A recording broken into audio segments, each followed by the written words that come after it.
Alors pour terminer, que dire du petit Micro 4.3 de Leica, le Deluxe 8, édition centenaire. Vous avez déjà vu les photos. Ben, moi j'aime beaucoup ce genre de petite caméra de poche. J'apprécie que Leica ont fait... Ce sont des parties un petit peu du Panasonic, du modèle Panasonic.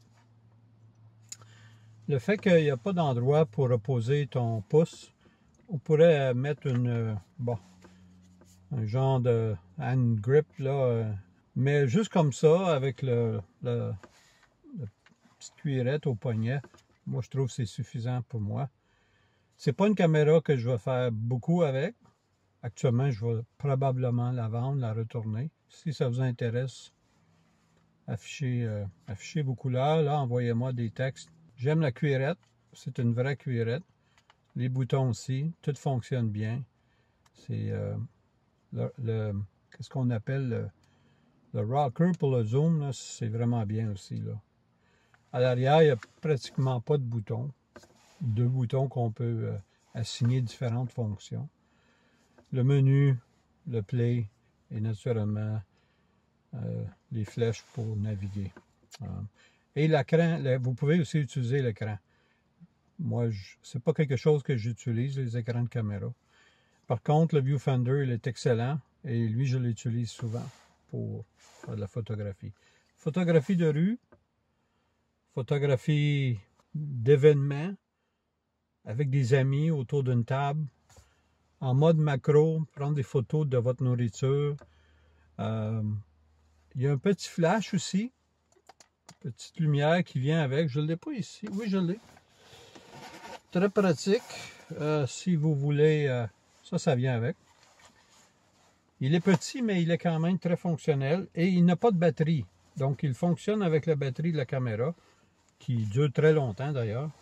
Et ça, c'est le petit capteur, le petit flash. Il y a un petit bouton en arrière. Et il est activé. Lorsqu'on active la caméra, le petit flash devient actif. Un petit burst. Donc, c'est pratique. Ça peut être pratique dans certaines situations. C'est Leica. Donc, le prix est là. Très dispendieux. C'est pas pour monsieur tout le monde. Peut-être pour les collecteurs qui veulent collecter des appareils Leica. Ou des gens qui aiment se promener avec un petit appareil. Le compétiteur, moi je dis que les Panasonic naturellement, mais aussi le Ricoh, le GR. Ça peut être une bonne option plutôt que le GR. Le GR est avec un capteur plus large, plus grand, un APS-C, Mais ça ici, c'est 4.3. Vous ne pouvez pas savoir si c'est 4.3 ou plein format ou APS-C format. Là. C'est vraiment, là, on est en 2025, on ne va pas continuer à se chicaner sur le format des capteurs maintenant. Alors, ce que je déplore, par contre, c'est le coût. Très dispendieux. Moi, je le retourne ou je le vends. Avec cet argent-là, je peux m'acheter un modèle beaucoup plus flexible, beaucoup plus adapté que ça. Naturellement, peut-être pour certains, c'est correct. Mais aujourd'hui, toutes les caméras sont dispendieuses. Et ça, je trouve ça déplorable. Je ne suis pas d'accord que maintenant, pour t'équiper avec un équipement bon, raisonnable, semi-professionnel, il faut que tu dépenses 3 000 à 4 000 canadiens pour avoir une caméra quand même qui a du bon sens. Alors, je vous encourage d'acheter usagé. Je vous encourage de même aller dans le passé, quelques années. Il y a des modèles de caméras, les Z6, la Z6, la Z6 II, la Z6 III. Achetez la Z6, vous allez payer beaucoup moins cher. C'est pareil pour les Canon. Les Canon, je regardais où ils sont rendus maintenant. Les Canon, c'est incroyable. Mais la RP, c'est-tu la RP? Ouais, je pense que c'est comme ça qu'on appelle la RP. Pas cher, vraiment pas cher.